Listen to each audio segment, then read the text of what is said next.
कि आप अपने शब्दों पर क्लैरिटी से बोलना शुरू कर दीजिए और उसको सुनना शुरू कर दीजिए। कैसे पता चलेगा कि रियल लाइफ में आपका स्पीड क्या होना चाहिए? What is the best way to understand speed of speaking is your clarity and listening.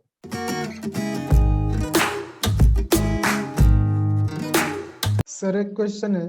हाँ, सर हमको स्लो स्पीड में बोलना चाहिए या मीडियम स्पीड में बोलना चाहिए? बहुत अच्छा क्वेश्चन है आपका। और ये शायद क्वेश्चन उनके दिमाग में आता है जो एक्चुअली एक प्रोग्रेस कर रहे हैं, ठीक है, इम्प्रूवमेंट कर रहे हैं। तो क्या होता है, सबसे पहले आइडेंटिफाई करना होता है कि ये स्लो स्पीड और मीडियम स्पीड क्या होती है। इट डिपेंड्स कि आपके वर्ड क्लैरिटी से कैसे आ रही है। तो अगर आपको अपने स्पीड को मैनेज करना है या मेजर करना है कि मेरा जो स्पीड है वो अच्छा है या अच्छा नहीं है, बस एक काम करते रहिए कि आप अपने शब्दों पर क्लैरिटी से बोलना शुरू कर दीजिए और उसको सुनना शुरू कर दीजिए।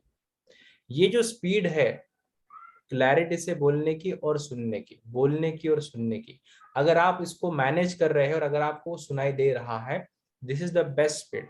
ये सबसे अच्छा स्पीड होता है। कोई लोग कैसे ट्राई करते हैं कि वो स्पीड कम करते हैं। हेलो मेरा नाम, वेरी स्लो स्पीड। हेलो मेरा नाम, थोड़ी फास्ट स्पीड। कैसे पता चलेगा कि रियल लाइफ में आपका स्पीड क्या होना चाहिए? तो इसका आंसर है सुनो और क्लैरिटी से बोलो। सुनो, क्लैरिटी से बोलो। जैसे मैं बोल रहा हूँ, यू मे फाइंड मेरा स्पीड थोड़ा ज्यादा है, कभी मेरा स्पीड कम होता है। तो अगेन स्पीड ज्यादा हो सकता है, कम हो सकता है, बट अल्टीमेट टारगेट के बीच का clarity and listening, clarity and listening. जब मैं लिसन कर रहा हूँ मेरे ही वर्ड्स को, तो मुझे पता चलता है अरे ऑडियंस को समझ में नहीं आएगा, so I start using my hand movement and expression. अरे ऑडियंस को समझ में आ रहा है, थोड़ा उनको ज्यादा फोकस की जरूरत है, स्लो स्पीड कर दिया, क्लैरिटी से बोला, नो अदर डिस्ट्रैक्शन। समझ में आ रहा है? So what is the best way to understand speed of speaking is your clarity and listening. Clarity and listening.